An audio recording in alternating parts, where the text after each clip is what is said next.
Okay, we should be live.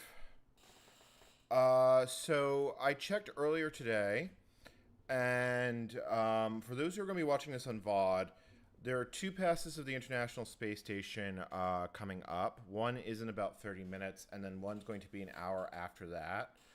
I'm not certain that the pass in 30 minutes is going to be good enough for me to hear the station. It's a fairly low pass. If we look at next passes, uh, here it is, yeah, inclination. It's going to top out at just at about 30 degrees. This is actually not showing the time very well. I should still, in theory, be able to hear it. It may not be able to hear me, although the pass is in the right place for it to be heard. So I'd probably say 50-50 chance of that actually working. The second pass, which comes an hour after that,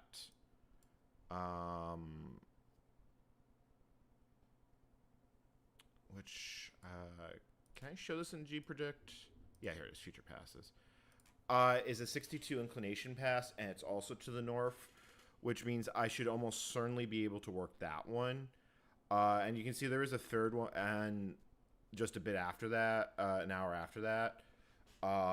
Maybe we'll try for 3, but I'm realistically thinking these are the only 2 I'm going to be able to work.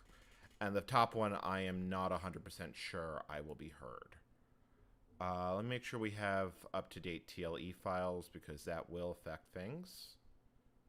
And I also want to update the transponder data. Okay, wow, we're already up to 9 viewers. That was quick. Yeah, so show next pass. Yeah, so N2YO says that this is a 33-degree pass. G-Predict does not agree with that. In either case, I don't think it actually matters. That being said, I can let G-Predict actually run my radio.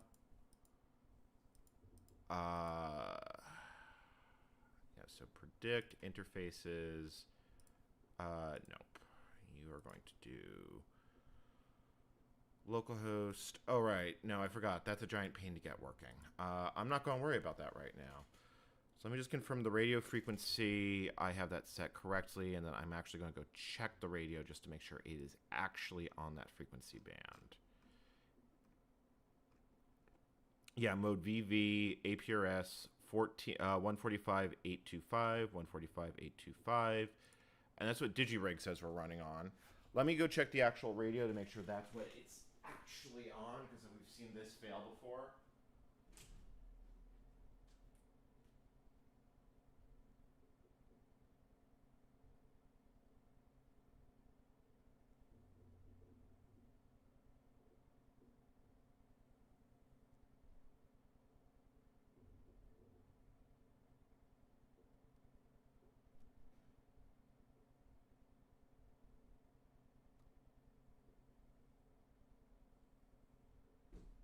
Yeah, and it was a good thing I did, because it was in memory tuning mode, which means I don't think this was actually adjusting the channel.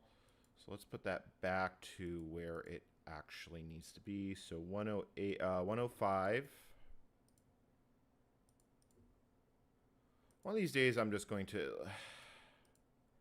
This is my biggest complaint about Yaesu radios is... I've heard other... at least this specific one, but I've heard other ones are also kind of miserable in this regard. And what I can also do is we can confirm that everything is actually happy and copacetic. Because I can put the national APRS frequency here.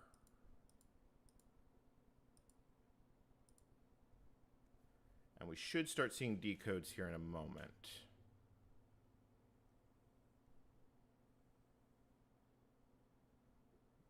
Bueller.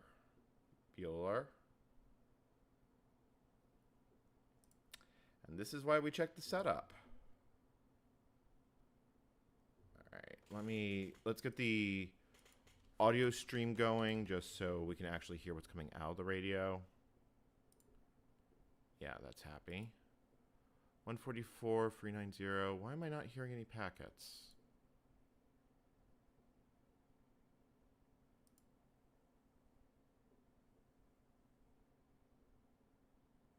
4439. Okay, hold on. This is why you test it before you actually try and use it in production.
I have a T indicator on the radio, which doesn't seem to make, which I'm not sure why it's there. Let me just blast a packet out and make sure.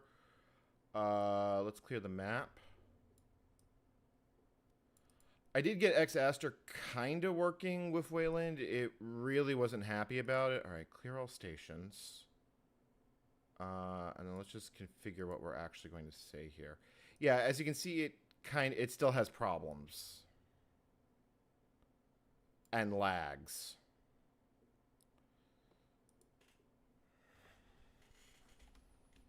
All right. So we hit enter here, and then let's transmit a packet out. And that did go out. And we can also see that in Wireshark. So the question is, was that packet heard by the national APRS network? It was. Yep, we can actually see it right here. This is what it was spotted. Raspberry Pi, it was heard 15 seconds ago. So that's actually nice and shiny. So now we split, or not split, AB switch.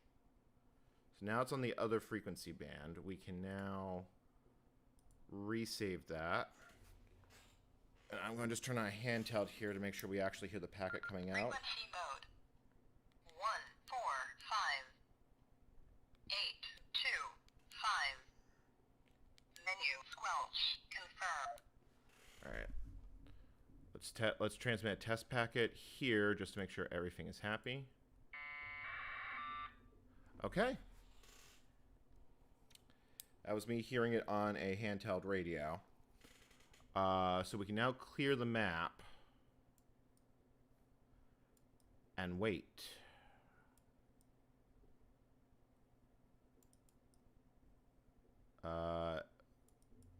Clear all stations. Do I want to use TCP/IP as my icon? Yeah, I think that makes sense. Because right now that's kind of what I'm doing here, although we could choose a different icon.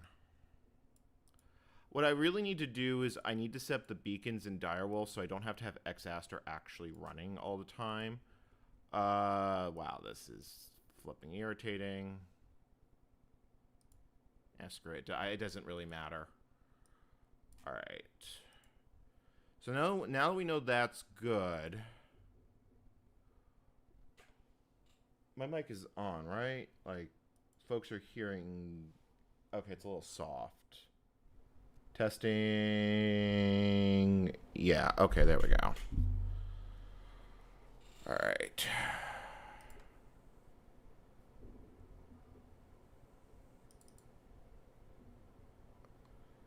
I'm curious why we're not actually hearing anything here. We should be. Unless...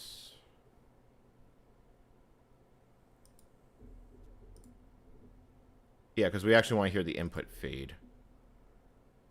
So give it a sec for the stream delay. So in theory, when it comes over the horizon, we should be able to... Yeah, so the station is just flying over Australia, so now it's currently on its way across the Pacific. So it's going to be here in about 20 minutes. We can keep that basically really low for now. And I can just keep the volume low. I did make some more work on the video between streams. Yesterday, I had some personal things I had to attend to, and I don't know how much streaming I'm actually going to get in this week. I should say this week, but over the next few days. Just because of personal life stuff that's coming up. So, but yeah, I basically went through the kernel commit logs here just to show you where I've been on the video, because I am working on this. My goal is to have the video out, well, I was supposed to have it out in October, but plans didn't quite go like that. I actually scrapped my first attempt at this video because it came out as word salad. So this really just talks about how this feature of the Linux kernel has been broken for a very long time. And then I did a lot of revising on the script to be less word salady. We've got to kill about 20 minutes before the station shows up, and I don't really feel like doing video editing. I've been plunking away at all night, but like I did get one other major thing done. I needed a visualization of the repeater paths. I can't actually do that with Xaster has that feature, but it doesn't make a good map. So I had to set up a Windows APRS client, APRS IS. Hey, Quad. Well, this is the first attempt that this is the first chance I've had to actually try and use the Linux stack with the International Space Station. When I first had the idea of making this video, which was at the start of October, I did quite a few contact attempts with just my Chromebook, just so I knew what I was doing, because this is, in theory, talking to space with a radio set isn't actually all that difficult in theory. In practice, the devil's in the details. And like I said, I'm not sure this is going to work. This is my first attempt routing it through the kernel AX.25 stack. And I've already seen glitches here, but it's also working with the terrestrial network, and in theory, there should be no difference between the terrestrial and the orbital network, although that just reminded me, I do need to actually I need to set the interface control, because our path is actually...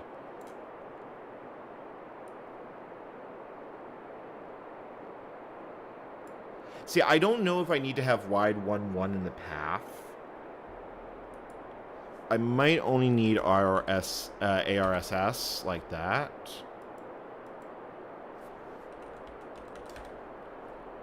And then just tell it to 1.1 it. But the last few times I did try this, the station heard me, but I didn't get heard by any ground stations, which makes me think I do actually need wide 1.1 so it digipeats locally. I'm not convinced that that's actually... The thing is that I'm concerned, actually, I don't know if I actually need that. Let me actually look at the packets that have been recently received by ISS just to get an idea of what people are sending. Because the instructions I have found for doing this contradict each other.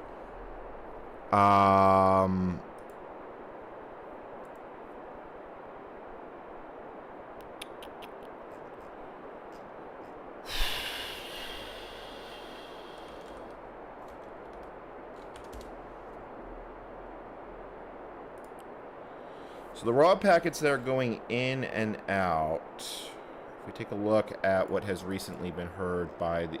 This is what the ground stations have been hearing. And... Wow, that just looks like garbage.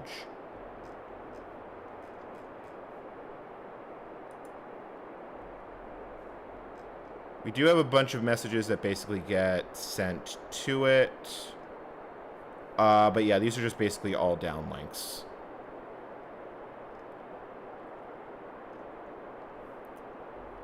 I think we're just going to cross our fingers and hope it works.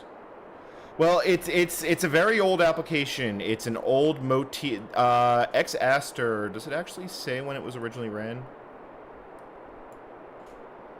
Yeah, it was written in 2000, and as you can see here, it's a motif application. I'm a little surprised that they used motif in 2000. GTX was a thing. But Motif rather notably works quite a bit better through X11 forwarding than GTX or Qt apps do. Dubious protocol path. I think we're just going to try ARISS, because we will know if the station hears us. We'll hear the repeat come back. If I'm not getting heard by ground stations, I'll fiddle with it past that point.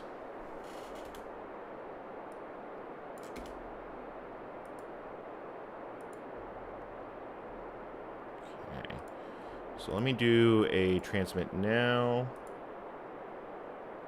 Yeah, so that's at the repeater path to and then if we take a look in Wireshark, because our packet should be here. Yeah, via ARISS. So in theory, that should actually work.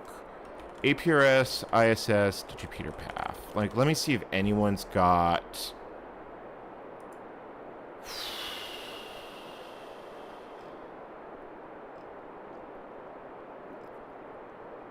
Just as the path should be sent to ARISS.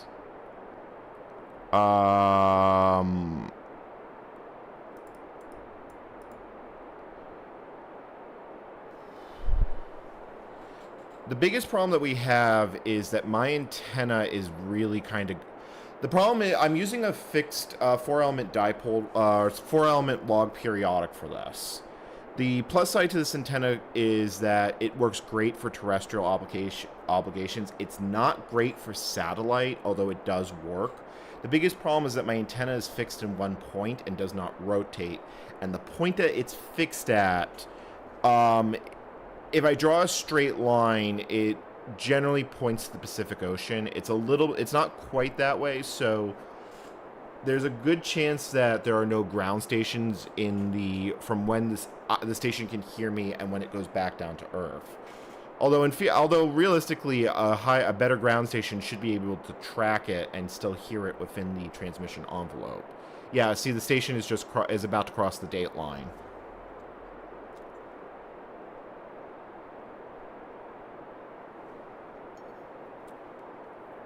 Because once I get this down pat, I can definitely do a few more interesting things. I can send email, like for example, I can send emails through ISS.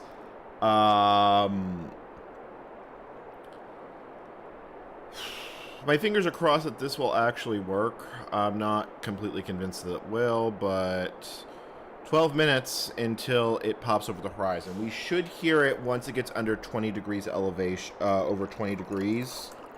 But because it's such a low pass, and given that it's raining here, which does, well, it has been raining. Raindrops can do things to radio packets. I'm actually debating if I want to bump my transmission power all the way up to 50 watts.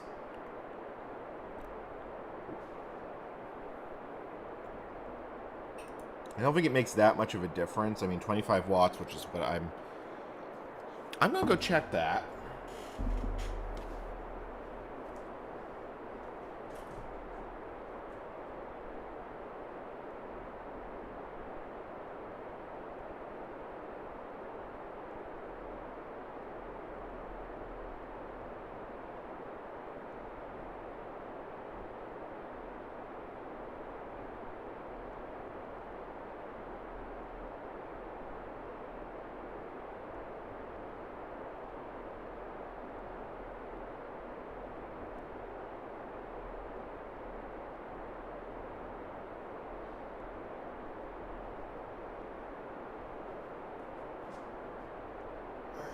Set on 25 watts.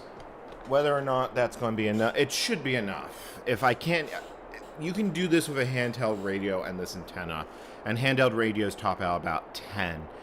With radio transmission, there's diminishing returns with the amount of power you put into it. Like from 5 watts to 10 watts, it's about a 3 decibel gain, but then you quickly start getting pretty large diminishing returns after that. Like from 10 to 100, it's only another 2 dB gain. My radio on 2 meter tops out at 50 watts, and I don't really like running it at full power if I don't have to, because it puts a lot of strain on the finals. And if the finals, and this was already a Hamfest special radio that has had its own glitches. If the finals of my radio burn out, in theory, the radio itself should protect itself, but I don't always trust that. It would be expensive to replace, so I don't like doing it unless I absolutely have to. All right, 9 minutes ago, 9 minutes 43 seconds. It's here in very tiny font. If you want to be able to receive if you just want to receive these messages, you don't need you just need an SDR can do it. You don't need a full-blown radio. Like one of those little SDR radio sticks can decode these. I don't know if you could do it with the bunny ears antenna it comes with. I've never tried, although ISS transmits at 10 watts. It's a lot more. Most satellites usually only put about 1 watt, and some put out even less than that. And at its closest approach, the station's still going to be about 900 kilometers away. So just due to the distances involved, the signal is going to degrade. And we can actually see the expected signal loss based off the transmission, based off this. Now, I should, in theory, also be correcting for Doppler effect. I have learned in practice you do not actually have to do this. And I'm trying to keep this as simple. I'm trying to not have as many moving parts as possible. The packet will show up, assuming the packet is heard by a ground station, it will show up on irss.net. Yeah, this station records all, it won't catch everything. If my packet still has to be heard by a ground station for it to actually be heard. So, I'm not convinced, so we'll see how well that does or does not work. Let me set X Aster up. So I have the transmit button. That's not the transmit button. I'll close this one. Oh, I also want to set it to satellite acknowledge mode. I'm not going to, if I want to, I could send CQs to other stations listening for ISS and try and make a two-way contact.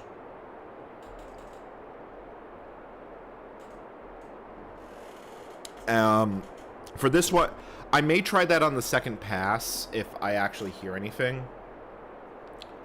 There are no guarantees here. This is the first time I'm trying to do this with the kernel stack.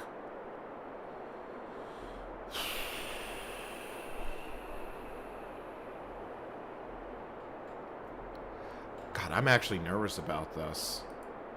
Like, I've done this in practice before, but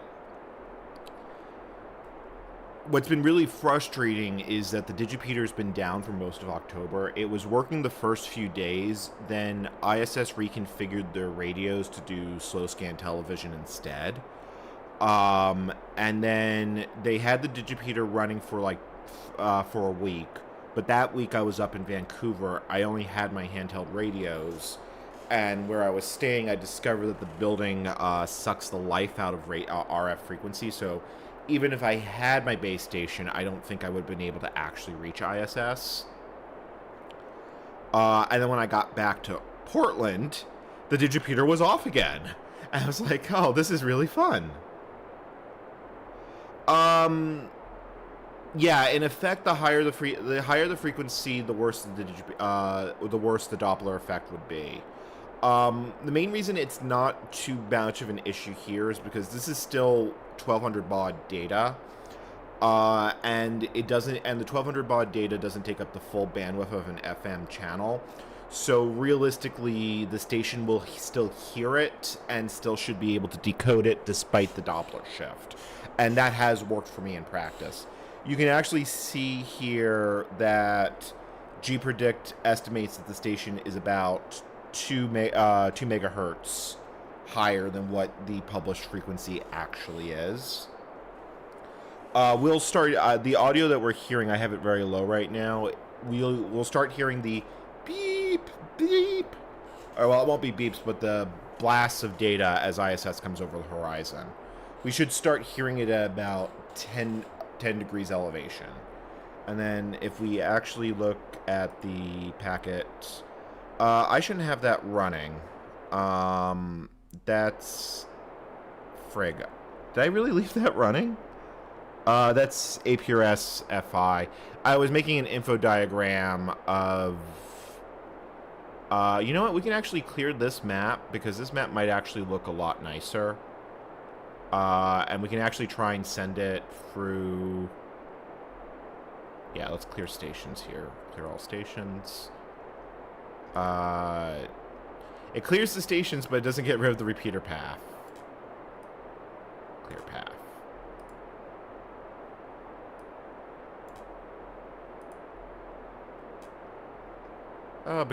Because of course that's how this works. Okay, so if I want this to actually try and work, I think I'm just gonna, yeah, you know, I'm just gonna let this one run. We're still gonna just do this in X-Aster because I want this to be on Linux. That being said, the visualization in APRS IS32 I find is quite a bit nicer. Also, I learned and I changed the SSID so I won't constantly have my location package changing no matter what the device. Can I put this in full screen mode just to get rid of the taskbar? Yeah, I can. Cool. And I also want to make sure I'm recording 2 separate clips because I've had Streamlabs garble recordings before. I don't want to have to do this multiple times just to actually get this footage. It's been irritating enough as is. Right, so how far? Well, that distorts nicely. Acquisition of signal in 3 minutes.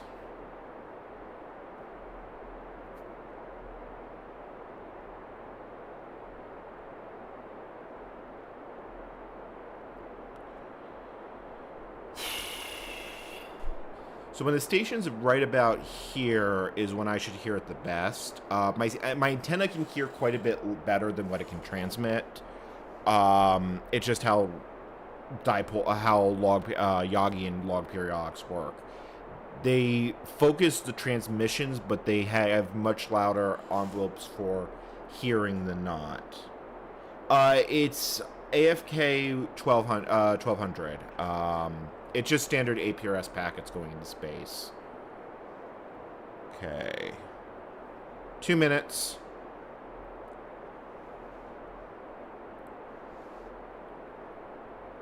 This is the worst of the 2 passes, so if we can actually get success here, the second one is basically, quote-unquote, in the bag. If this fails, then we'll try on the next one. If they both fail, I will just go cry in the corner for a while, and then I'll have to figure out why it didn't work.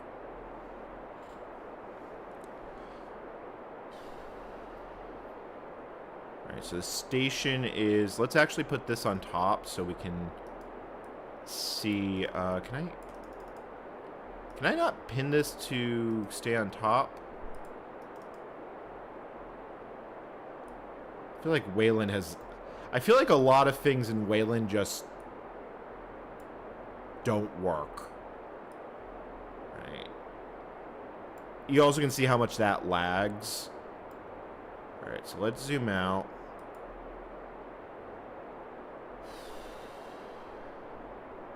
If we're really lucky, we'll hear Alaska. I don't think we're going to be that lucky, but... yeah. 50 seconds until it starts coming over the horizon. We won't hear it immediately.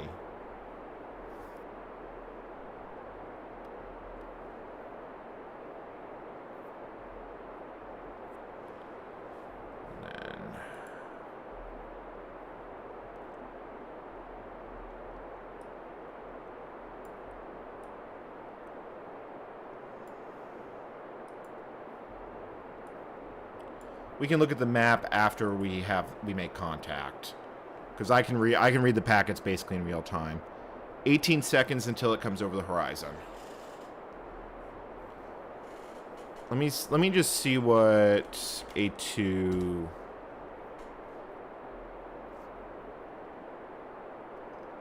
Alright, so live tracking. I have it up on the other screen because I think I trust this database a little bit more. Alright, it's over the horizon.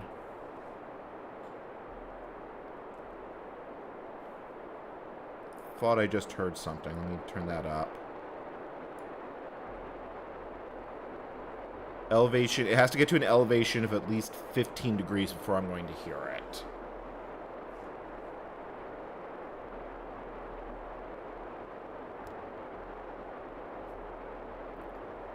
Two degrees.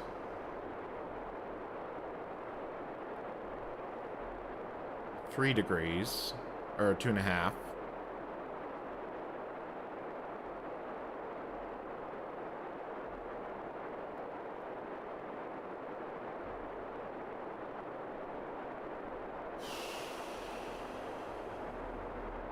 Well, the thing, the Stay on Top feature was in older versions of Raspbian, so whatever. And as far as I know, this is still the same desktop. It's I think it's XFCE, so I don't know why it's not there. 4 degrees.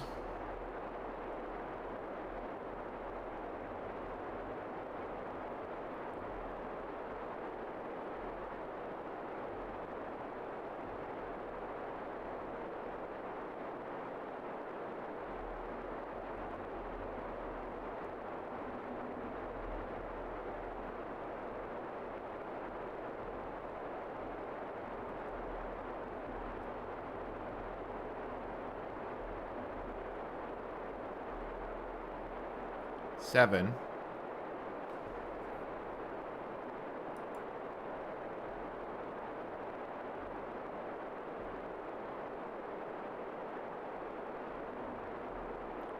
Assuming there's going to be other people on frequency band, because there's a lot of people that... Oh, that sounded like something to me.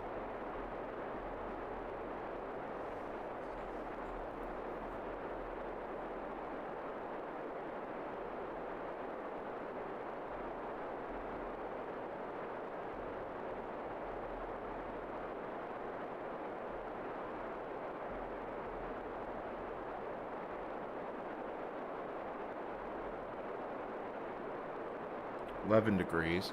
We should be hearing it by now. Or, well...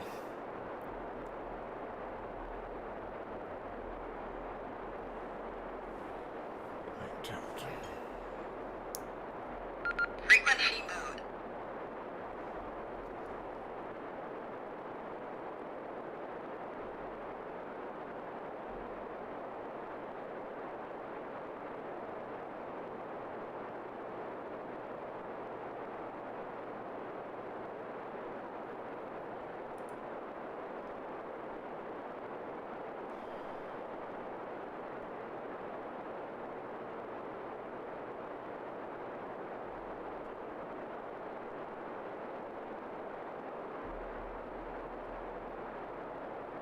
Okay. Station should just be flying over British... It's about to fly over British Columbia. I'm just going to try sending a packet out. Let's see if we hear anything back.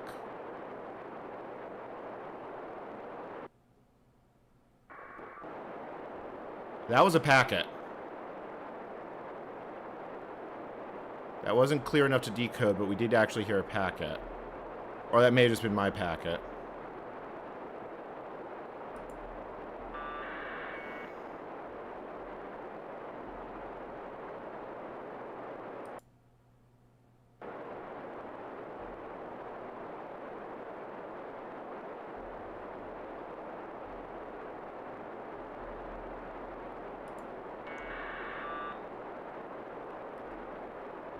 Am I not hearing anything?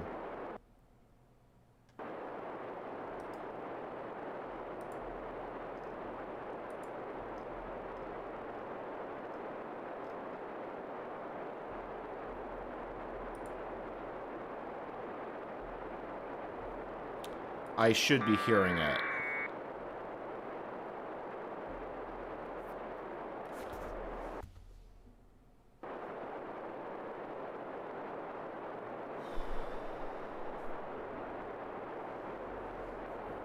Is any station hearing it right now? Like, when was the last reported contact? So, oh, wait. We just heard a station. We just heard it. That was the RSS. So, that was the RSS's digipeater we just heard.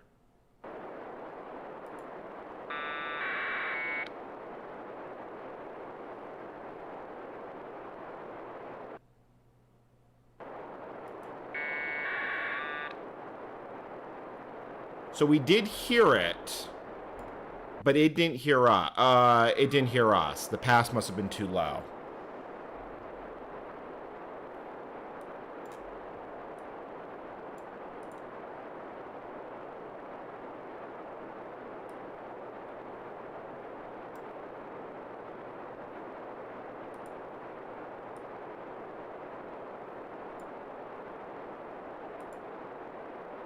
Yeah, it did actually hear it. So we heard the space station, but there was nothing else on frequency band.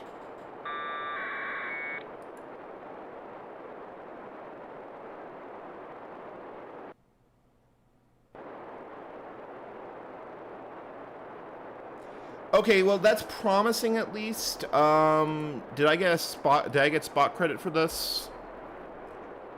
I did get spot credit for it.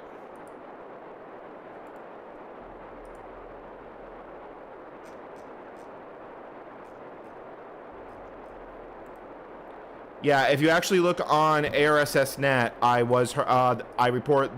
station did report we did report the downlink. We just didn't get heard on that pass. Not surprising. Okay, so that means the next pass is in an hour. But that means we have a pretty good chance of actually making two-way contact on it. Yeah, I think the pass was simply too low. Also, I'd be really happy if the terminal... That's fascinating. I'm not actually hearing any other stations, though.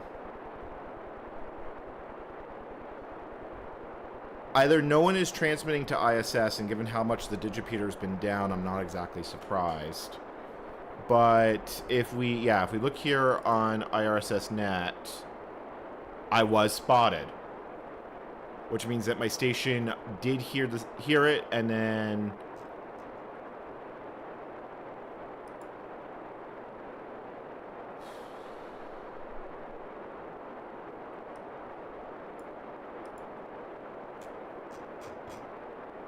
Yeah, it's not showing any other messages. Actually, if we take a look at APRS FI, if I'm the only station that actually spotted the damn thing recently, I should be the most recent spotter.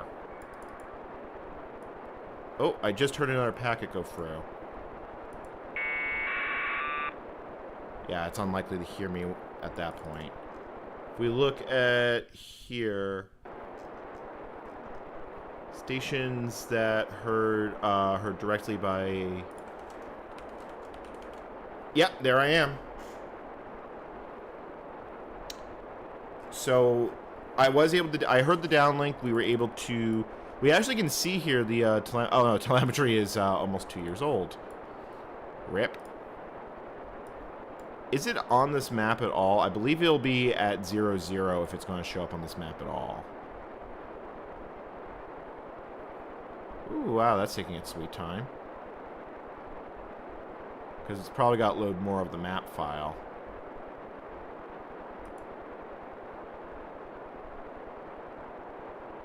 Because I would like to see the world, please. Yep, there it is. Station info.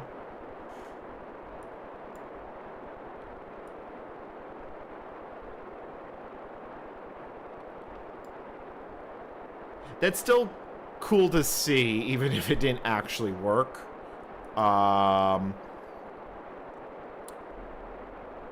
Station actually hasn't moved out of range yet. It's still above the horizon. I need to put a rotor on my damn antenna. Problem is that rotors are expensive and I have to get higher. I haven't even managed to get my HF antenna up yet. That is a Baofeng. There's a real radio plugged into the Pi. I just have the Baofeng in my hand to actually listen to what's coming out of my radio. I think I screwed something up because I now have a T on the main console, probably from when I was trying to talk to the Digipeater, so I'm probably going to have to play with the radio a fair bit. Alright, so when's our next pass? And more to the point, if we're going to play with satellites tonight, what else can we actually talk to? There are a fair number of other APRS birds. This isn't the only one.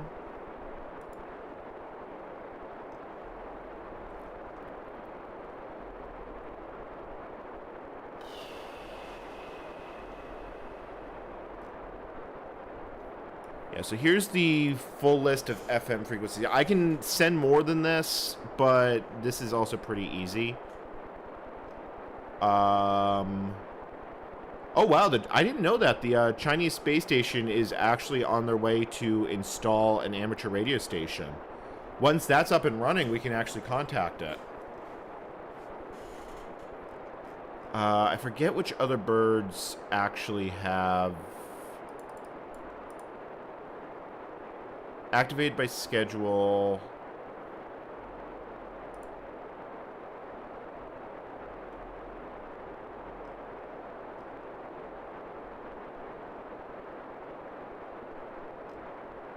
Say it's at, okay, here we go.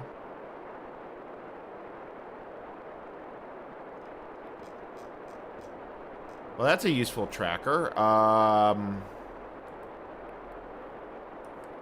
Yeah, I'm actually curious. What else can we actually hear, since we're going to have to kill time until the next ISS pass in 1 hour, 30 minutes for it to complete its orbit. I'll just work on video editing between now and then. Let me set an alarm.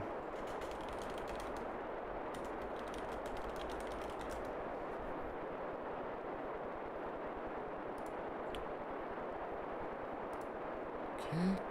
So that'll go off 10 minutes before it's due to come back.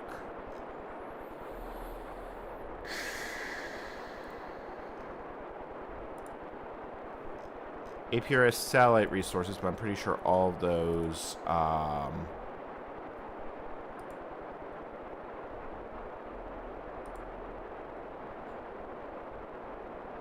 Why is, like, every other link here broken? So apparently FalconSat 3... Let me open the module file up. That's not what I need. I can tell this to track more satellites.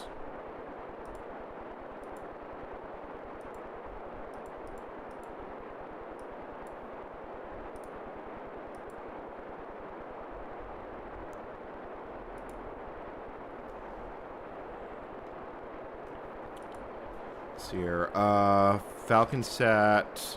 What's FalconSat's free status? Because it also has an APRS transponder. Here we go, status packets. That doesn't help.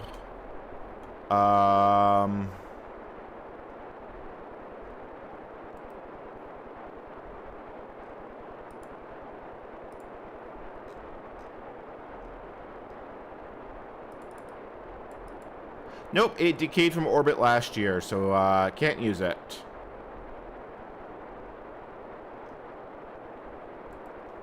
Yeah, see, that's been the other problem, is that there's been no real, new amateur radio satellites, and due to shit at the FCC, the U.S. Air Force had a long history of actually putting hamsats into orbit, and the FCC basically set requirements that the U.S. military cannot meet anymore, so they haven't been able to launch one for quite a while. Why did that try and transmit? Oh, it's probably because I have eye gating enabled. I should probably disable that, but that'll break the entire stack. Because I normally leave this for terrestrial status. I'm assuming PSAT 1 is gone.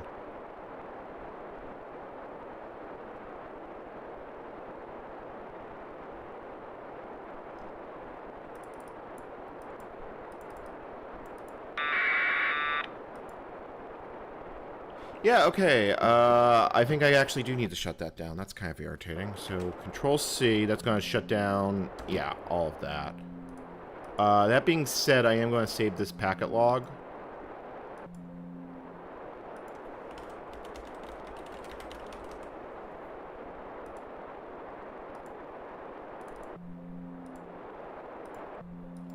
Okay, so now that that's down, I can just disable iGating. Well, I want iGating enabled, I just don't want to relay packets. What I really need to do is I just need to set up a dedicated channel for this. Something is beeping aggressively. Oh, I know it's beeping aggressively. You are what's beeping aggressively because you lost your,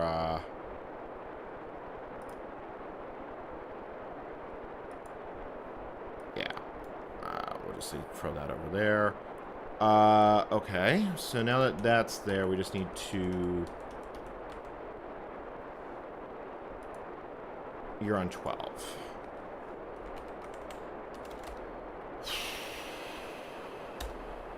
Okay, and then we can just tell Direwolf to reload.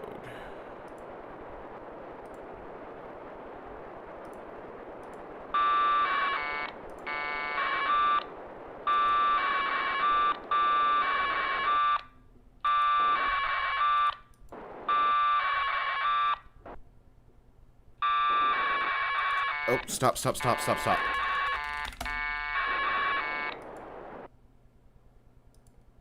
Why did it do that? I think it probably tried to send IP pack. Yeah, those are IP packets. It wasn't supposed to do that.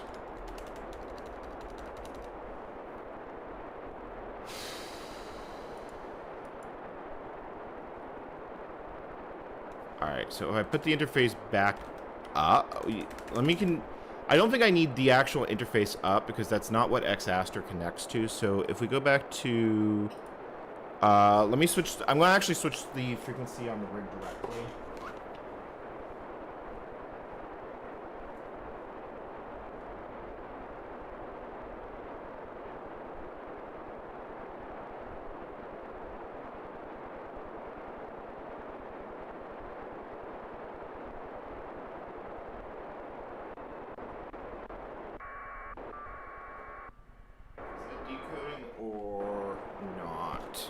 So if that's not decoding, then we've got problems.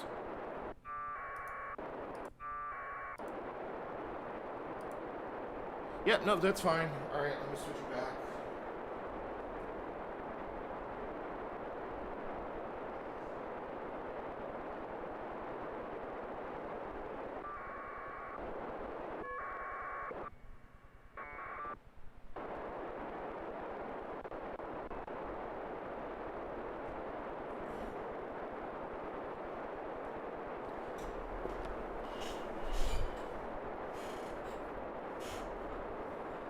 Yeah, like we could, let me see if I can figure out, I thought there were more birds that could talk APRS that are currently still up in the air.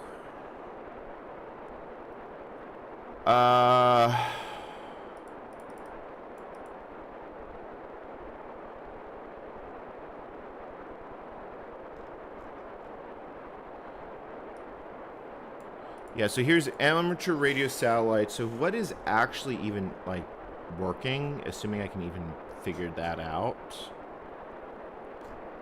But it seems like the last time anything was heard was 4 days ago.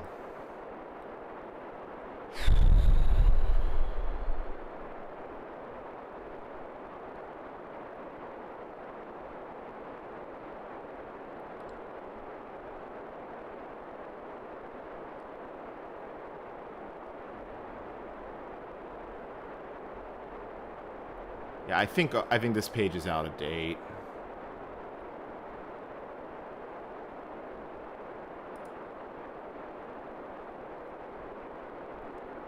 Because this is field day.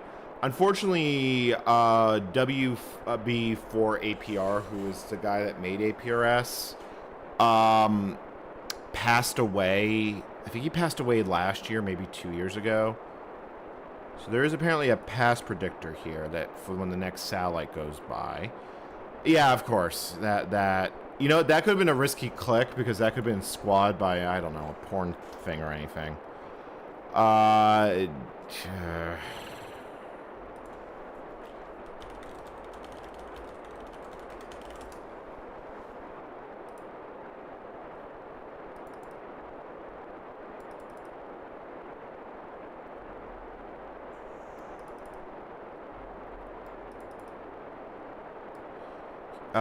So apparently, okay, so there is apparently a past predictor here.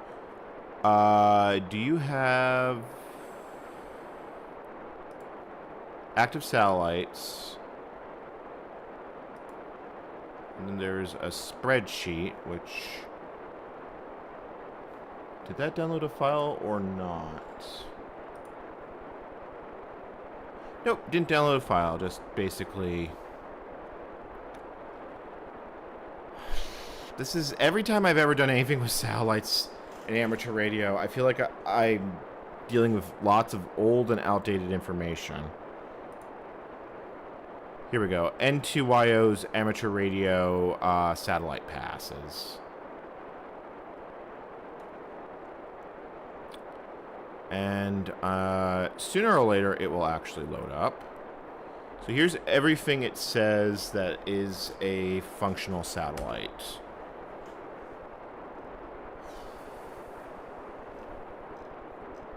It's basically everything I could decode if I want to. Yeah, so there's ISS. So what comes up between now and then? I can't receive that one.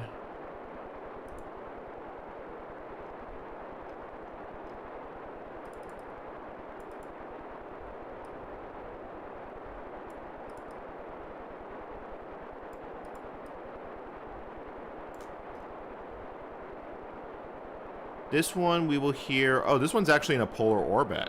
Interesting. When does it come by? God, I hate how slow N2YO is.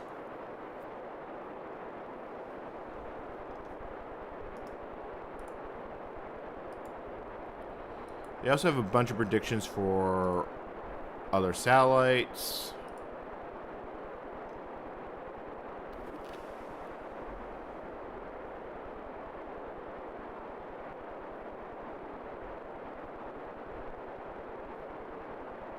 So when does ISS come back around on this list?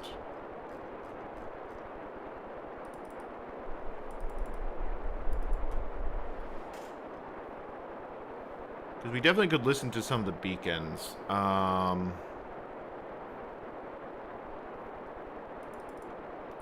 You get here at 4:32. Your downlink, your...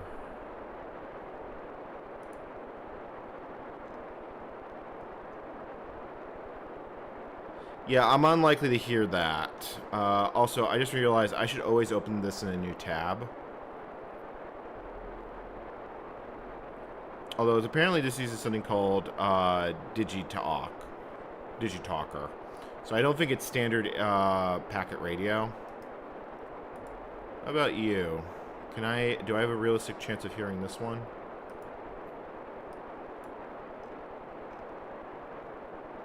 The Philippine microsat.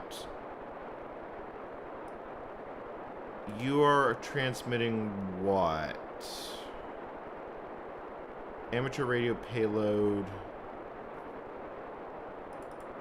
We could actually listen for its beacon as it goes by. When is it going to get here?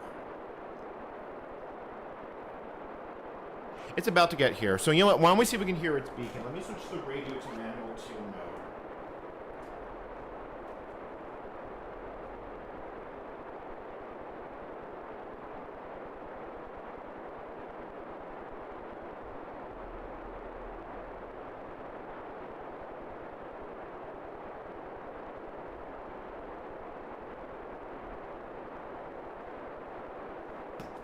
Let's see if we can actually hear it. So it's on the beacon frequency is on 145.9. I actually need to disable transmissions, so let's pull up you. Yeah, disable transmit control. And then let's actually see if we can just hear it as it goes by.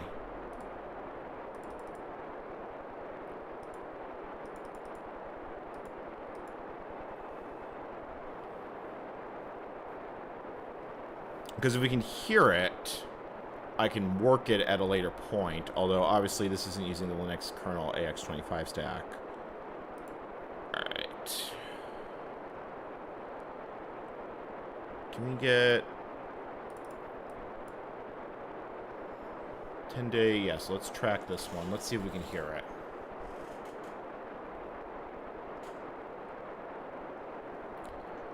And it will arrive in... Satellite is currently, quote, in daylight. It'll have a start of 437, maximum elevation of 48. Yeah, we should hear this one, no problem. Assuming that its beacon is actually running. It has a full repeater on it.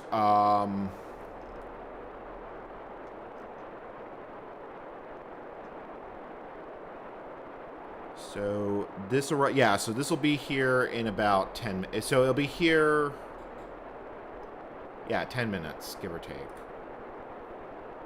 Because it's still currently below the horizon.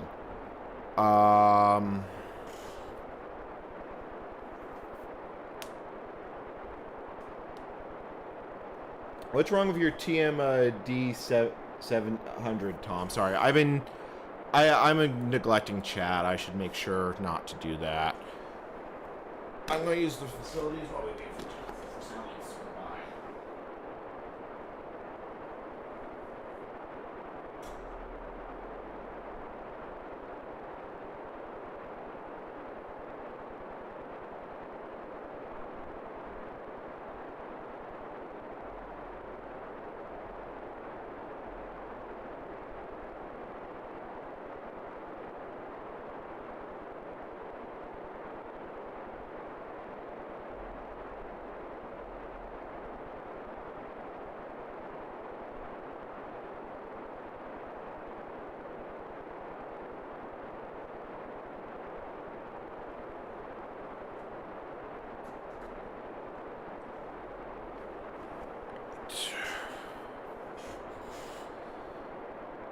So in this case, we might actually want to correct for Doppler.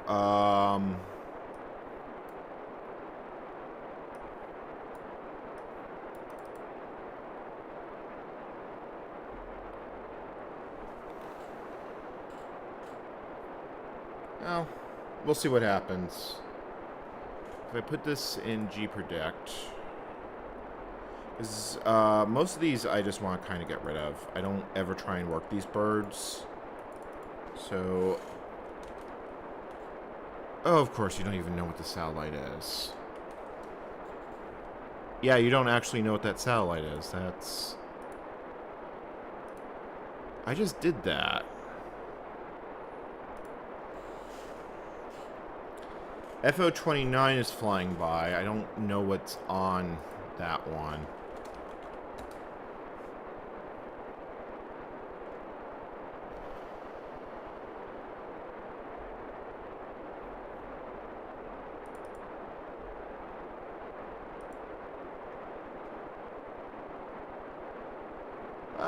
Screw it. I mean, we can try. Switch to the other one.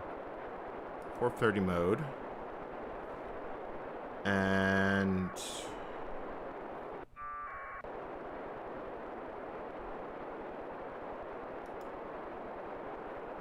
yeah, you know what? Screw it. We're not going to hear that. It's right at the end of its pass, so... Let's see if we can actually hear this beacon as it's supposed to be. Just to get an idea of what I can and can't actually hear.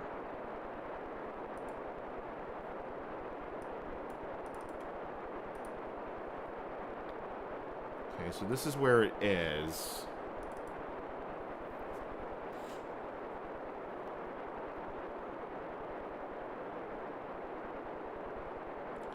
How often it actually beacons, I don't know.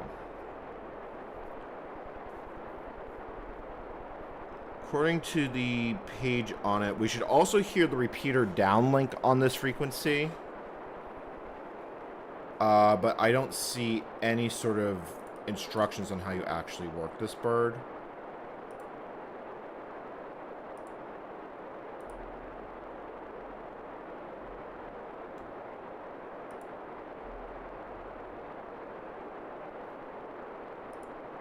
Oh, here we go. Browse manuals.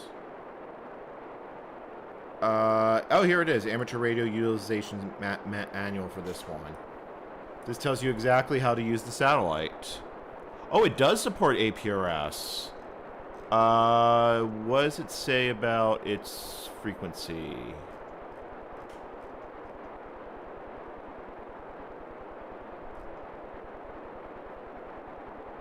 Set downlink to 145.900. Uplink is... We're not going to try transmitting with this one.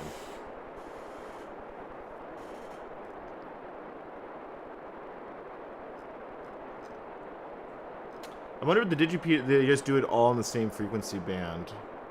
Because it doesn't actually talk about it, but you can technically do APRS through a voice repeater. It basically works the same way. Alright, there's the elevation. It's coming above the horizon.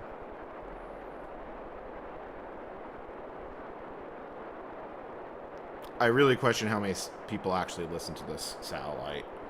ISS is the really popular one, and even then it doesn't actually get that much traffic.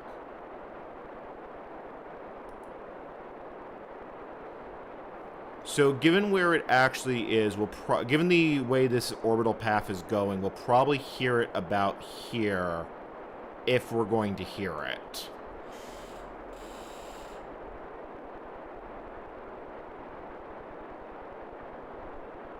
Which means it's parallel to my main antenna. Nonetheless, let me see what else we can actually potentially hear between now and when ISS comes back around. Because we're 1 hour, 5 minutes until we get a second shot at poking ISS. FunCube 1, AO37. Yeah, we can listen for its beacon. It says that this one uses this is a single sideband protocol. If I'm going to work other satellites, I really need to program them in my memory cells so I can rapidly change between them.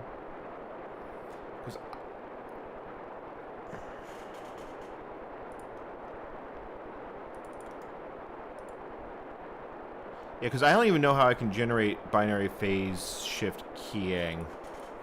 Amateur radio.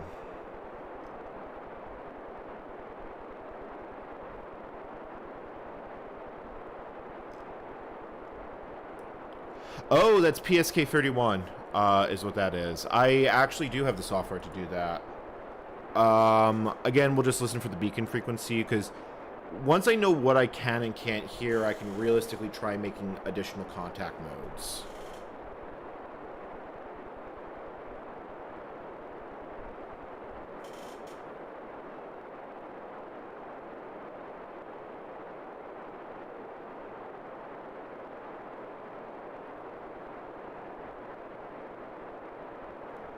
No, it looks like it's in a polar. It's in a polar orbit. Oh, actually, hold on. Let me look at it. Let me see its orbital parameters. What?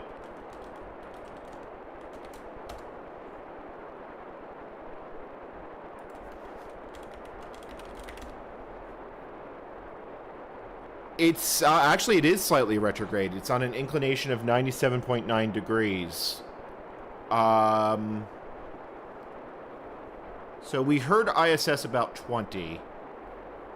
20 at an inclination of about 20.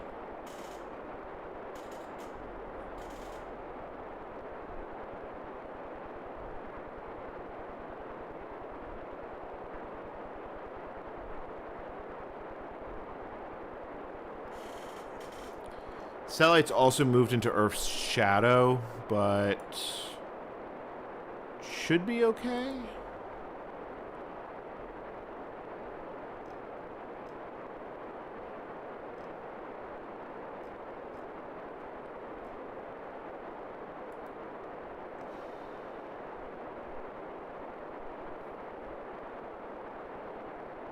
See, I would actually want to use G-Predict for this because we could hear the, hold on. I want to see if we actually are hearing anything. It might be too weak for us to hear with this antenna. Like I said, my antenna is not ideal for satellite work.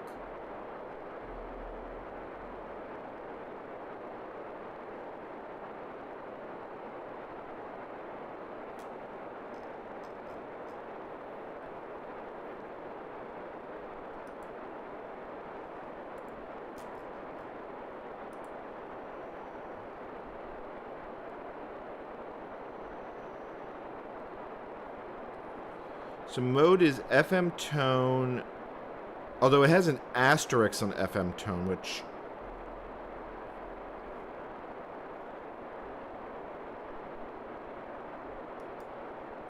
I might have to send a signal to some satellites you actually have to send a signal for it to open the squelch.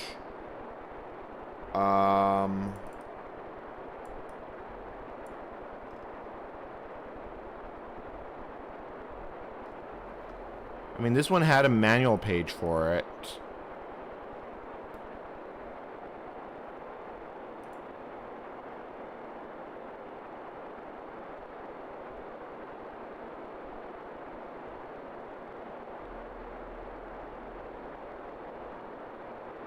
We might hear, you know what, we might actually, hold on, let me look at the actual path of this. We might hear it as it goes further north.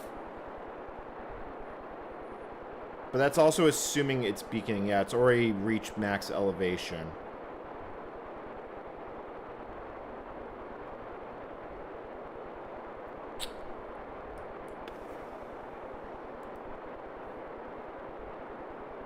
Nuts. Nuts, I say. Well, you know, it killed an hour. We'll keep listening just to see if we hear it. Because it may also only broadcast infrequently. A lot of beacon stations only do so. Coming up next in the satellite smorgasbord, AX.25 is going to come back around. When will that actually get here? Because that one is known by G-Predict.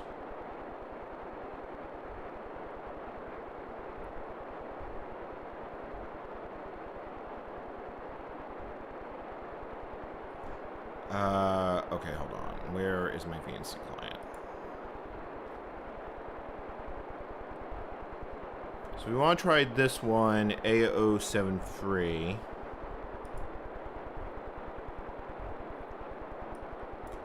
And I'm actually, if I can get you to control the rig, I will actually try that.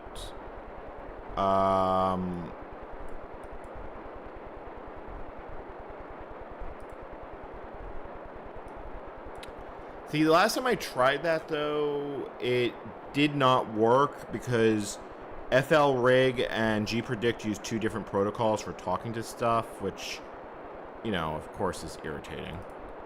Where's the satellite so I can click on it?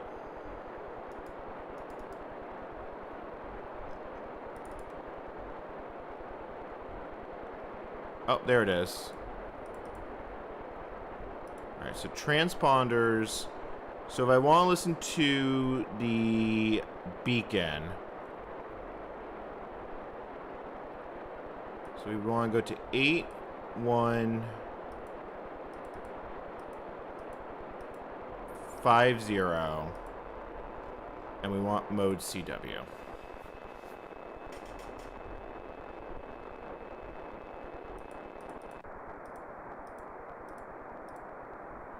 One 458150 megahertz.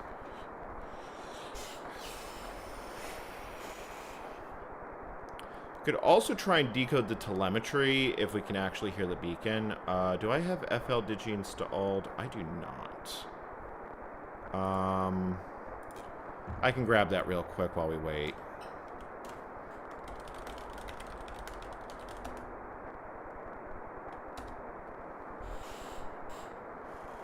Never had particularly good luck with FL Digi, but it also has a CW decoder. So, because I don't actually know Morse code, I keep meaning to actually do that and learn. Okay, that's fine. Next, just finish. Because I don't actually care. I just want you to decode.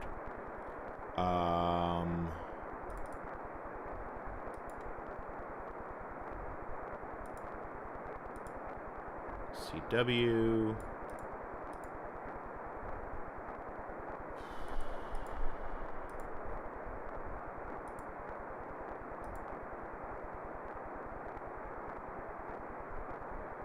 Save.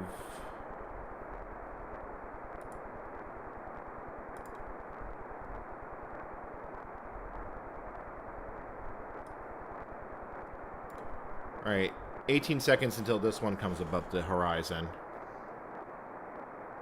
Okay, yeah, it is actually listening. So there is a chance we actually do hear it. I'm going to open the squelch. And that's just going to cause garbage to show up. So if we actually do hear it, I'll open the squelch. There it is. And given the pass, we might actually... How high are you actually going to get in this pass? Show current pass.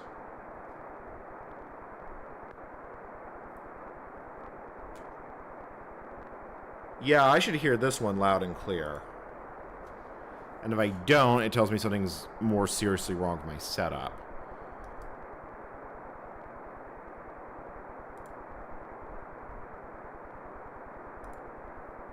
(145) 8150.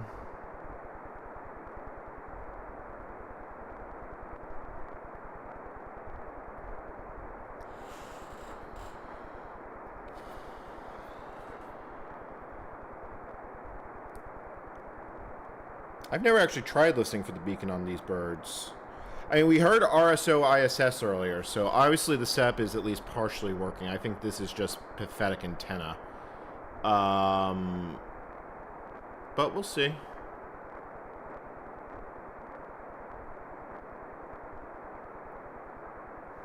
Oh, you know what? Hold on. Hold the boat. Doppler's going to be a problem here. Doppler's actually going to be a real problem here because, and the reason I say that, let me change modes. Let me actually put you back on packet. And once I do that,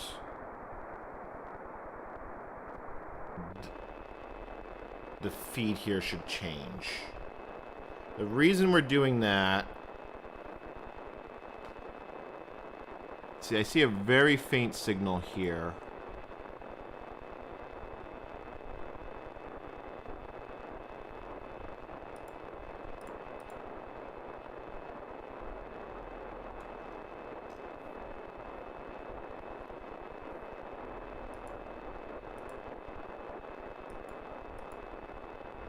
The reason for that is because Doppler signals are so narrow.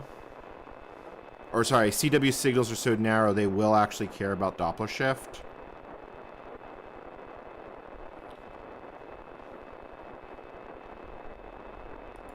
You might need to be on... No, you shouldn't need to be on Dig.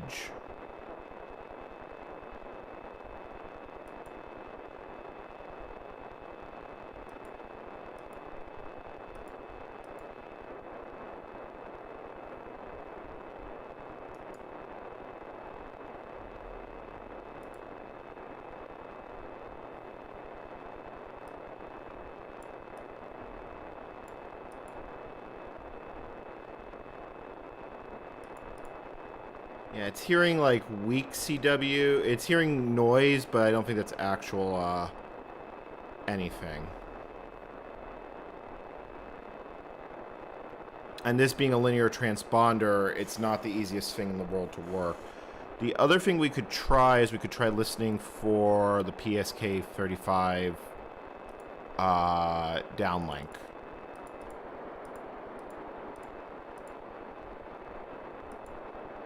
Oh, I hear something. That sounds like something.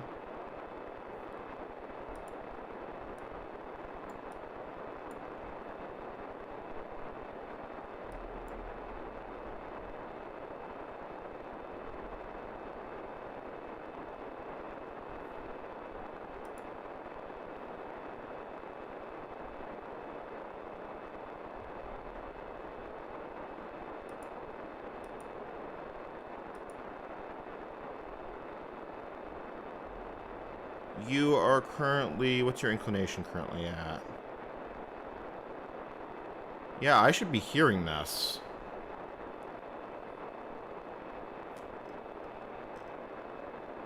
It says it's active on all modes, according to... mean anomaly, footprint, velocity, range event...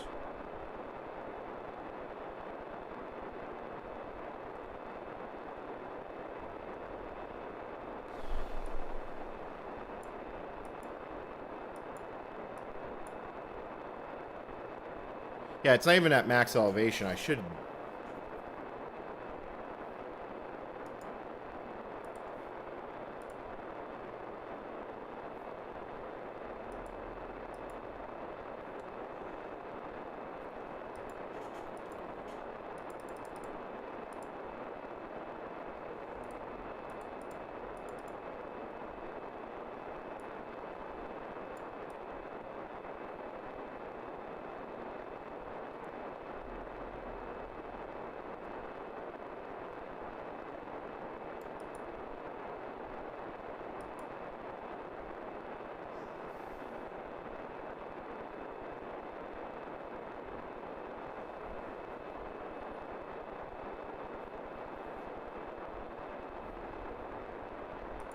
Oh, you might need to be on Dig.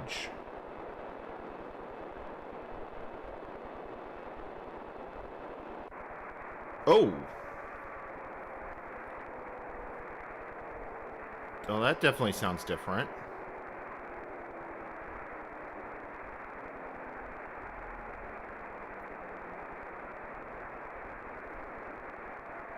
It says it's single sideband, so maybe I have to set it to USB for the upper sideband. Never tried to work this mode before.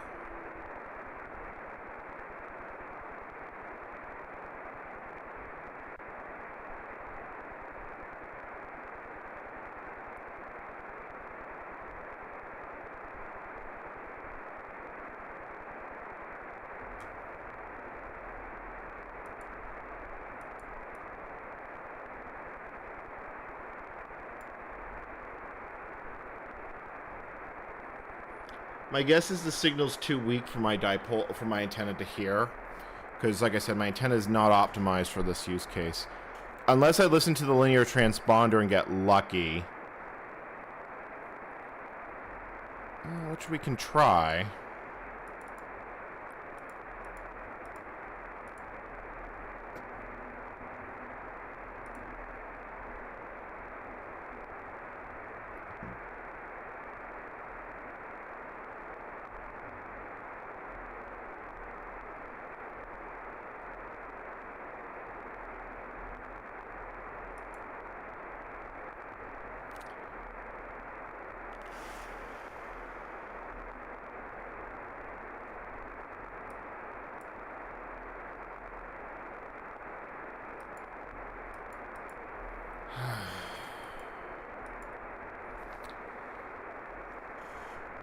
Yeah, I think to hear a CW beacon, I'd actually have to correct for the Doppler shift.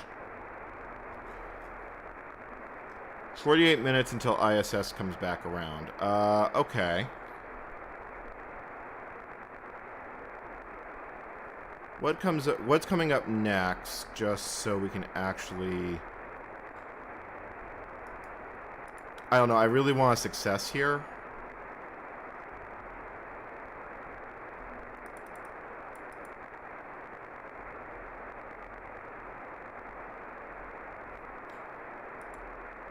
next one we can try is this one. Track now.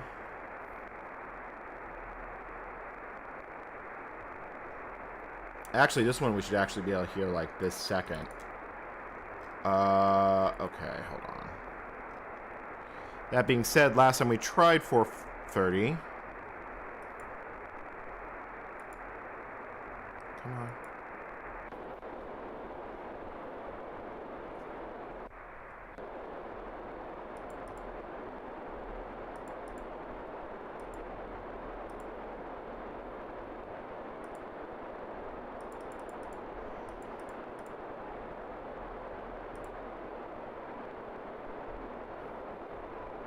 Oh, chat, I'm hearing something. Chat, that's a telemetry beacon.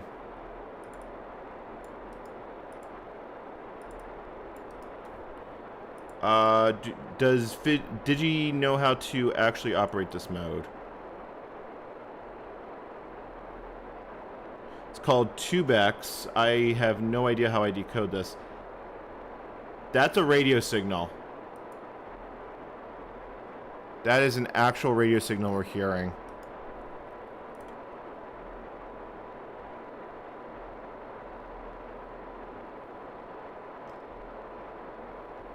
Because you can hear the beeping in the background, and I'm pretty sure the moment the satellite goes under the horizon.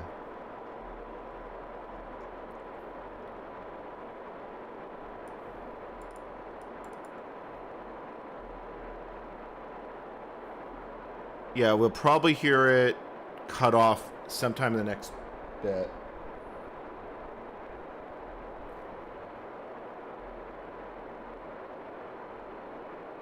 Yeah, then that's it. That's gone.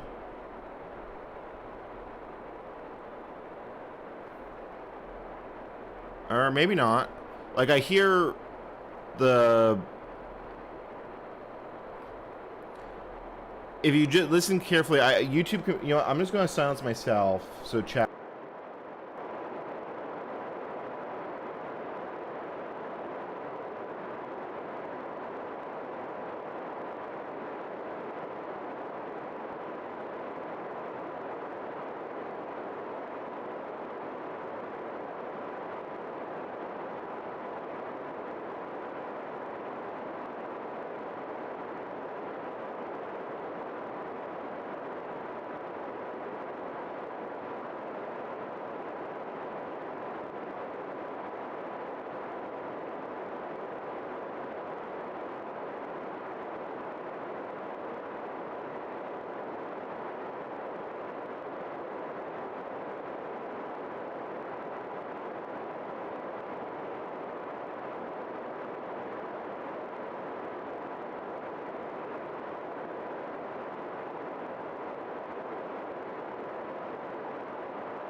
I didn't realize my view. Thank you. I didn't realize I was still muted. I am a genius. I'm a good YouTuber.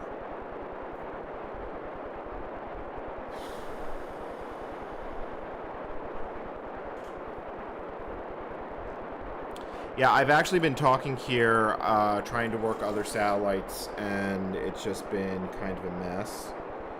I think it's two factors that are currently playing in. First, my antenna sucks for this. ISS is loud and easy to hear as compared to some satellites because it's at 10 watts instead of 1 watt.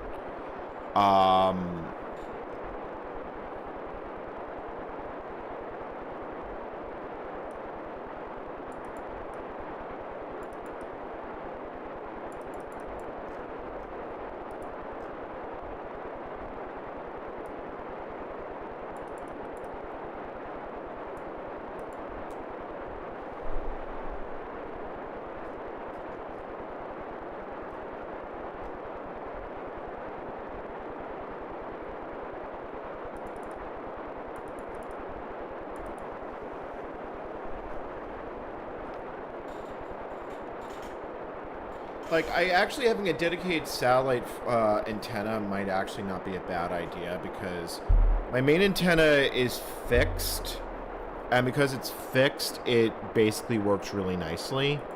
For talking to the local repeater network around here, it just doesn't work for what I'm trying to do right now, unless basically everything lines up.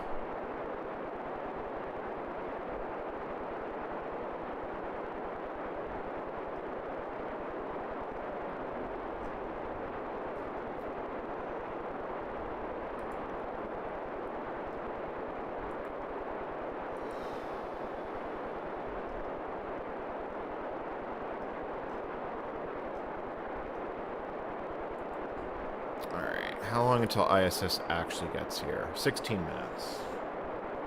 Well, at least the voice is resolved. I'll lower the volume there, and I'm going to restart recording on the other clip.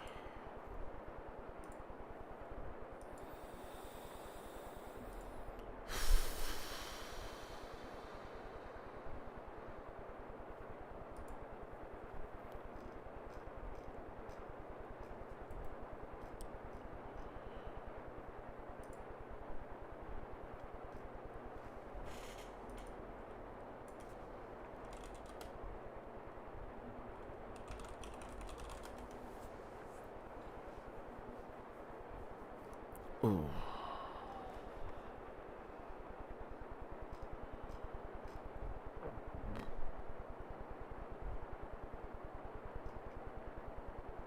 I'm currently looking at various things that I can actually get that might actually help here.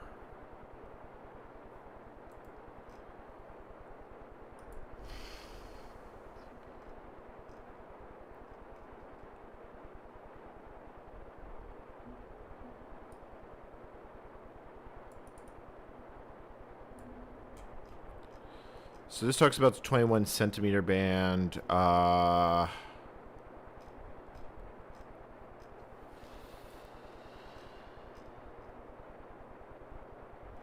Really comes down to how much I actually want to build a dish for my radio stuff.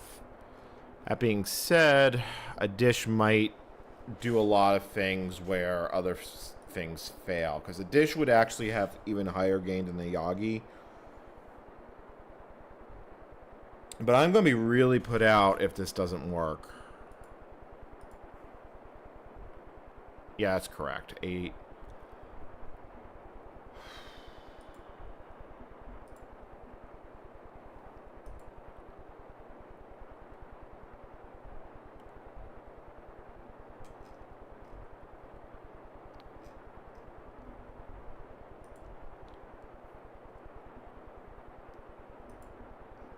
Like, there is this egg beater antenna. $400, jeez. Gotta love how expensive amateur radio stuff is. Pattern at the horizon. Like, I honestly wonder how hard it would be to build, to hand... Let me see if I can find a schematic, like, If I want to build an egg beater antenna homebrew.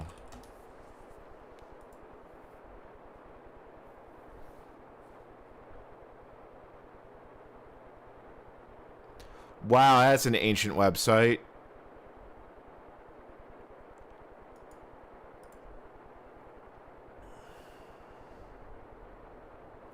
This is an old AOL members website that I found through that I saw the link to.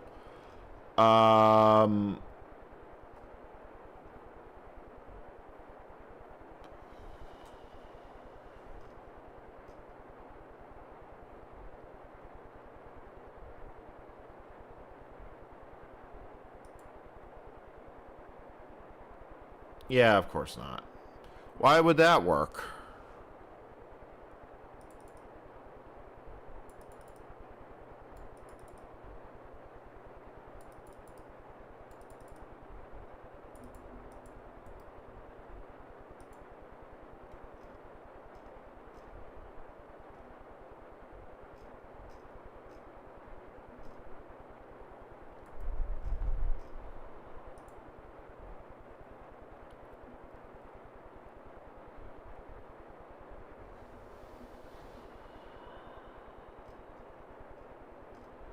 Yeah, there is actually quite a bit here talking about how to make this work.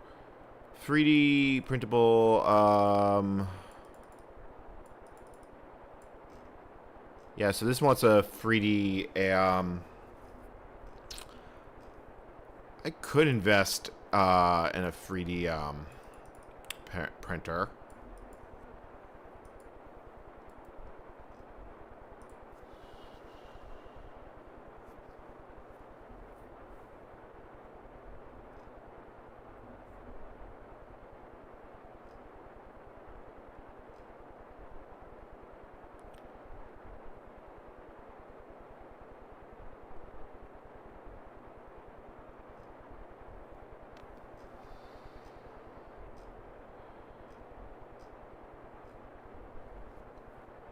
$10 minutes ago.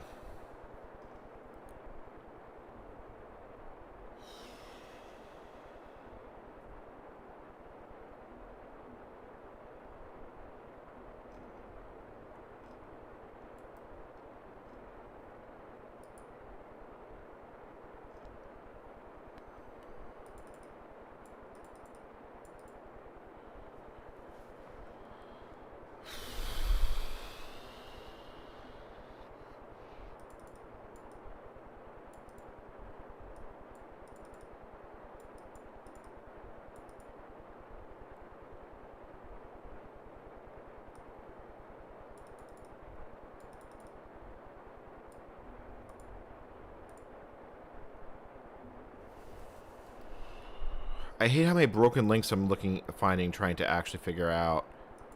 Here we go. AMSAT getting started, and this talks more about building them.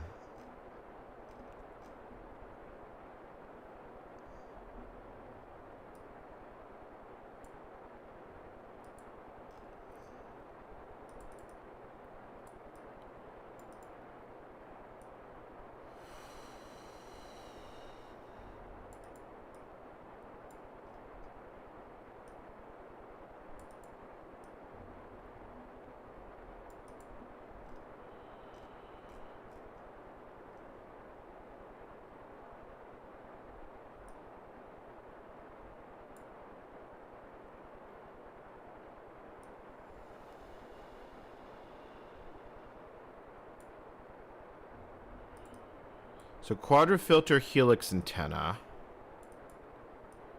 I'm kind of just getting ideas for future projects. Like, even if I'm only able to work ISS, at least that's what I can do for the time being.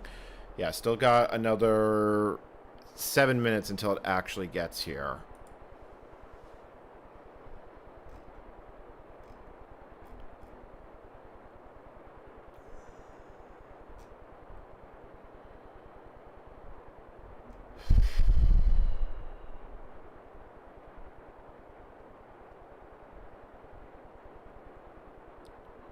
Actually, this one, looking at this one, this actually looks quite decent. since it also has a full instruction list, although I'm going to need something to be able to bend the pipe. I probably just need to invest in actually like buying tools.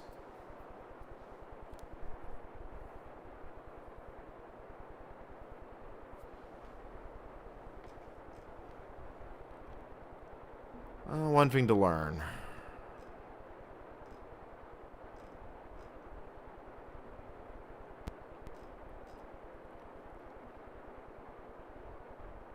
Well, ISS is over the. It's oh no, it's now flying over the tail edge of Russia.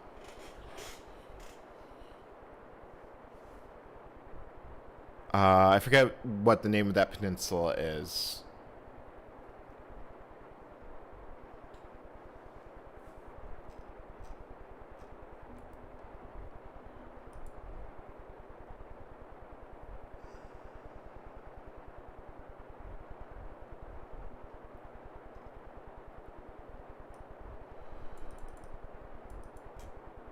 Oh, they actually have some pretty seeing what Amazon just has as pre-builts. I don't really like homebrewing antennas. Every time I've done it, I find it to be far more frustration than it's ever worth. I did homebrew a dipole, but that's pretty simple. So hopefully when the dipole radio antenna goes up, I'll at least be back on HF, which will definitely open up what I can actually do.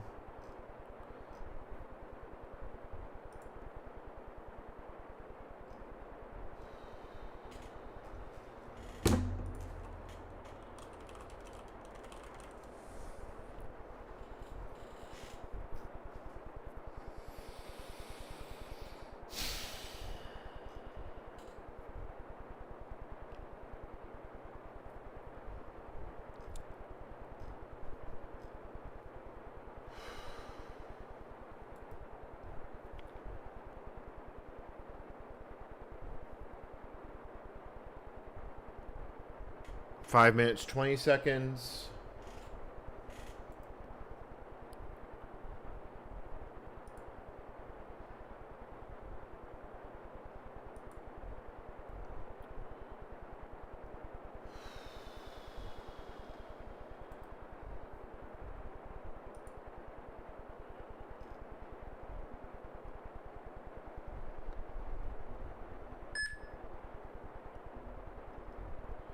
I have no idea what that beep was.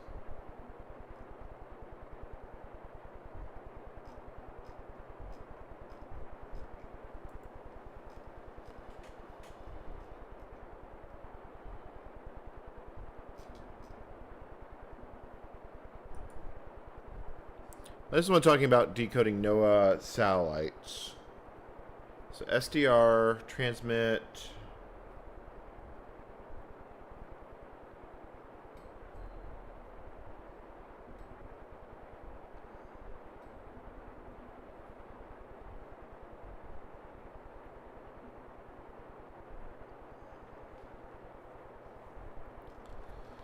And then it's just a matter of getting it high enough.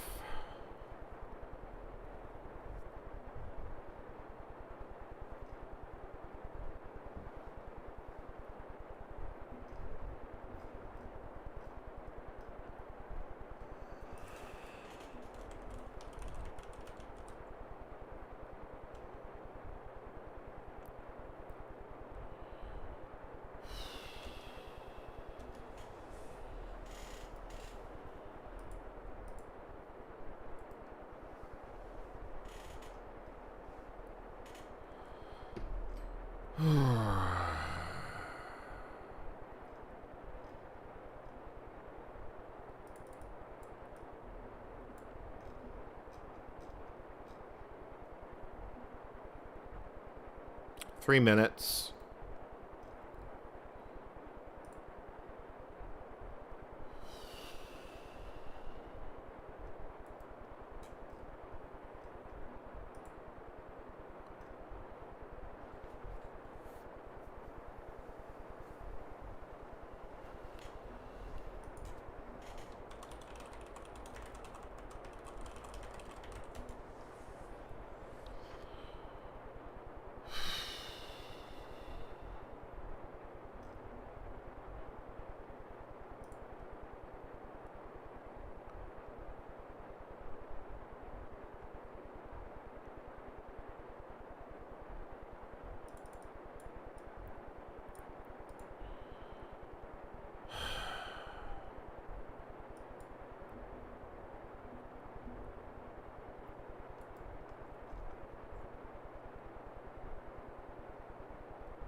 I am. Oh boy, I feel like I'm going down a really large rabbit hole, but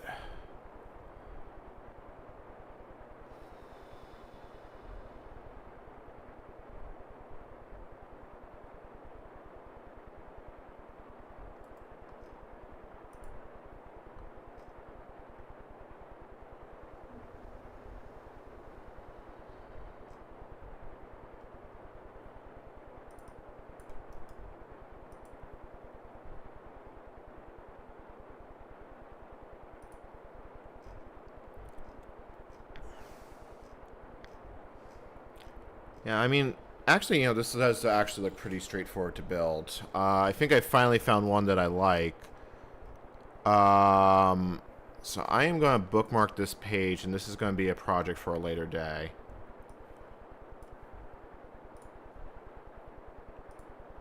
Done.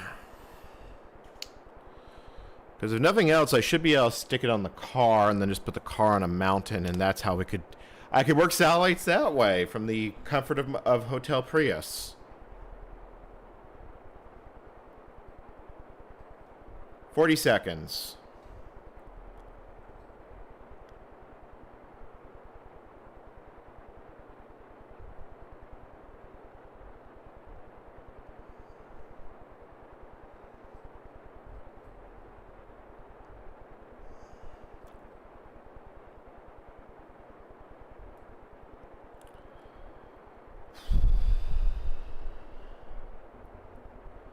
Fingers crossed.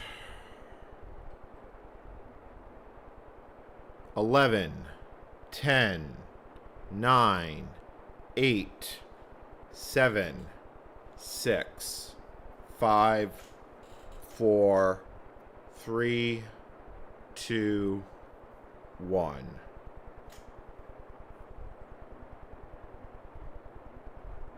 Actually, you know what? Hold on. We need to also be making sure we're capturing packets. And just as a second test of that. Okay. So that's still working.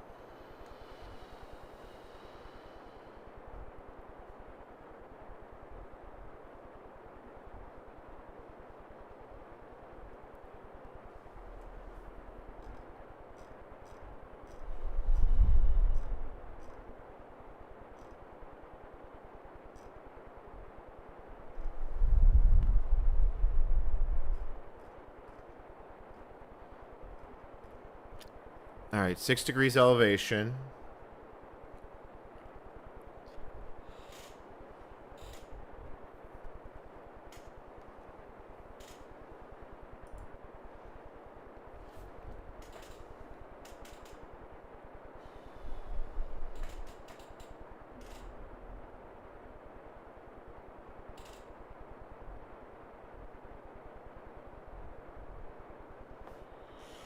Like I said, this is almost as ideal as a pass as I could actually hope for. Okay, we are recording.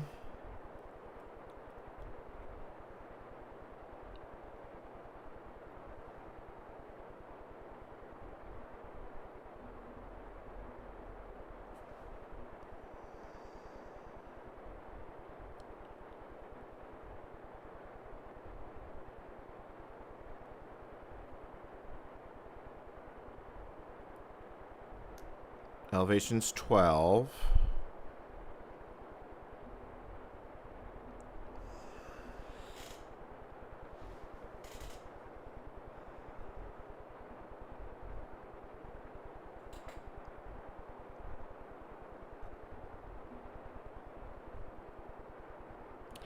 $20 did seem to be the cutoff the last time I did with both the last pass and this time. This pass will go up to 60 degrees elevation.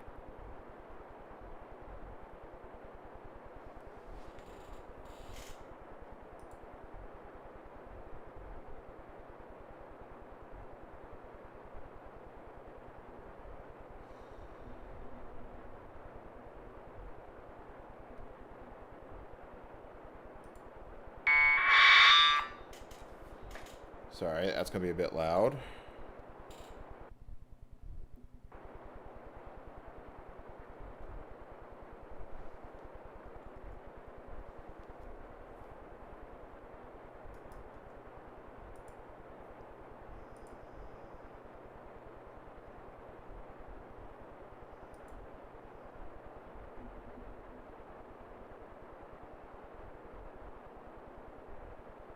$27.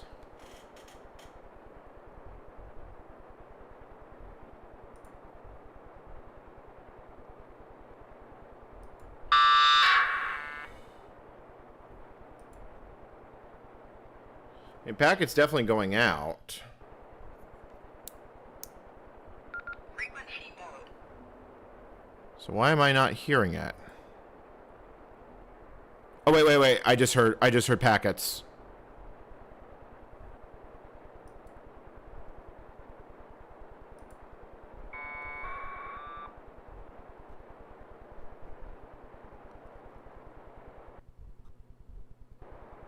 I did hear a single packet.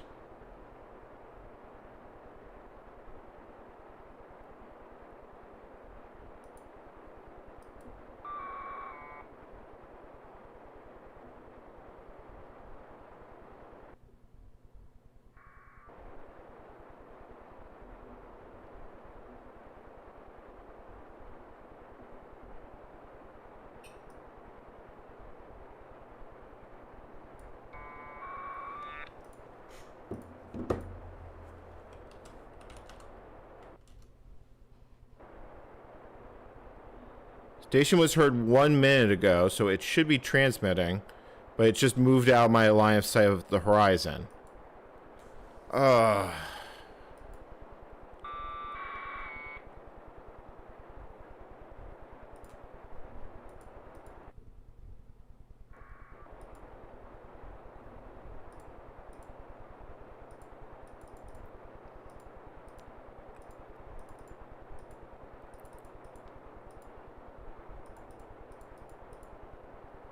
I'm just trying on the national APRS frequency.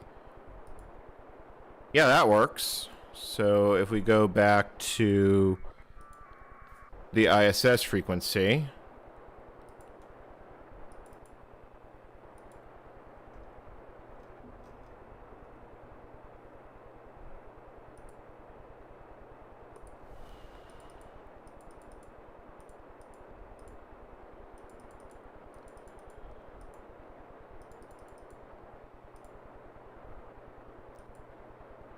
I'm assuming it's too late in the past to actually hear it.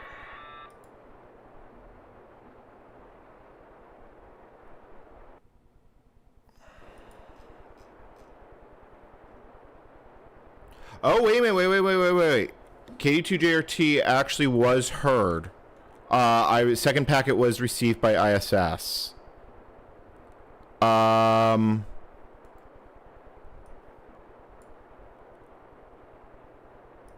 Yeah, it did actually hear me. So...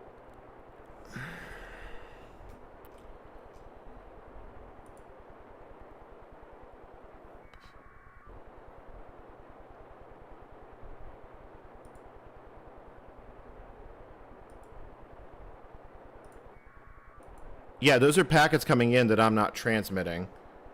But we're not decoding them.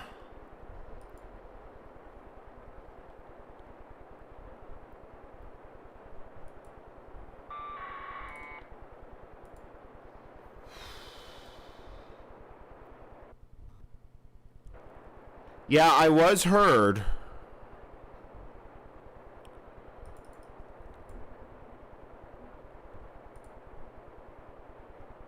So that time I actually got out, it just didn't make it back. I'm just not hearing my own repeat. I'm just not hearing the actual repeat packet come back.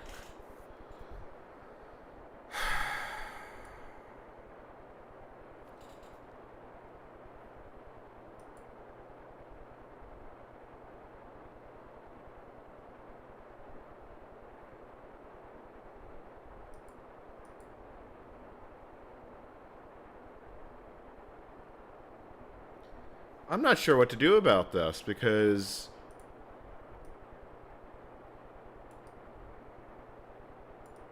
we've now tried to work multiple passes and I've heard jack and shit.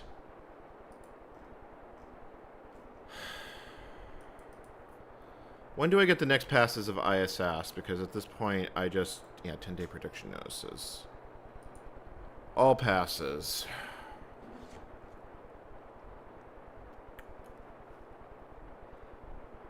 Yeah, I don't even get another chance until tomorrow, and I don't get... And those passes are just not...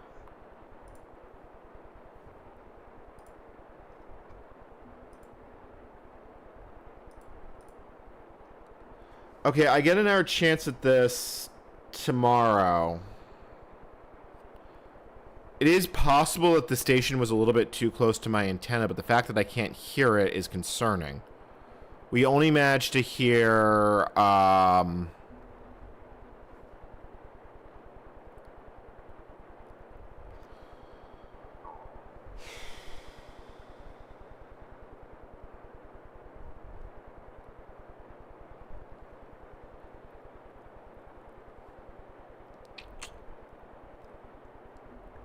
oh, that's kind of a swing and a miss.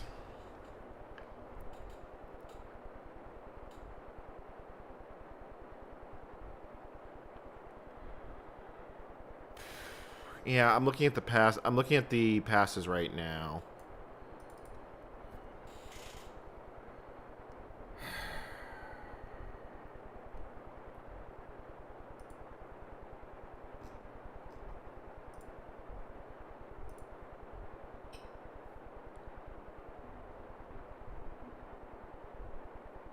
That one, let's see, when is that? That is 3 o'clock. That's free. So that would put max altitude right here in Seattle, towards Seattle. So this pass may work. Okay, so apparently I have to sign up for an account. All right, I'm calling it here because at this point I'm just frustrated and kind of upset. I can kinda work with what I've actually gone here, but it's...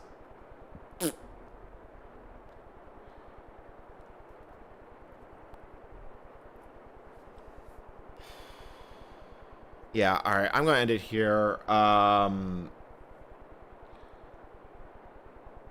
This sucks. Alright, this is your host, KD2JRT, also known as N Commander, signing out. We're going to try again tomorrow because at this point I don't know what else I can do. Phooey. That's really all I can say about that one. I suspect the pass was simply too close. Because like I said, we did hear the digipeater on that one pass, so I can receive... It's just very marginal because the antenna... No, it's not a matter of delay. I think what this actually comes down to is... The passes that I have worked in the past... Because, like, if we look at the log, we did successfully hear, if I scroll way up,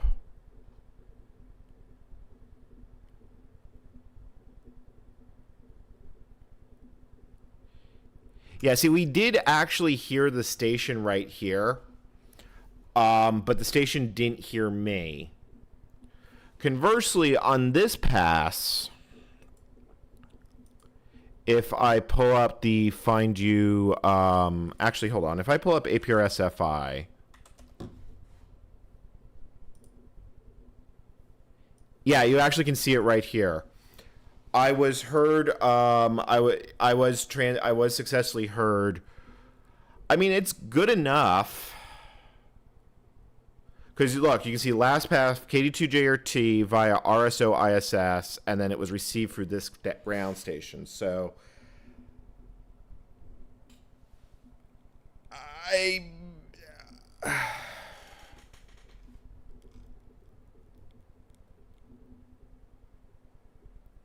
don't know.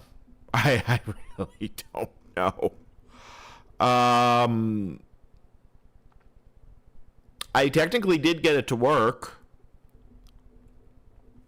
because that is a confirmed that's a confirmed retransmission for RSO ISS.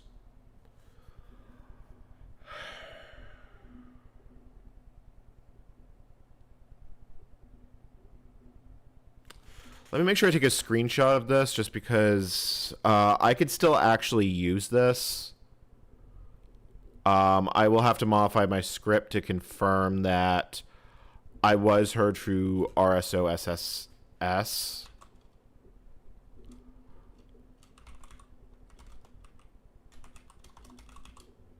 So it wasn't a complete failure, it just wasn't a complete success either. So yeah, we're going to try this again tomorrow. All right, I'll catch you all later. I don't have the soul to keep working on this. Until next time, this is your host and commander signing out, wishing you all pleasant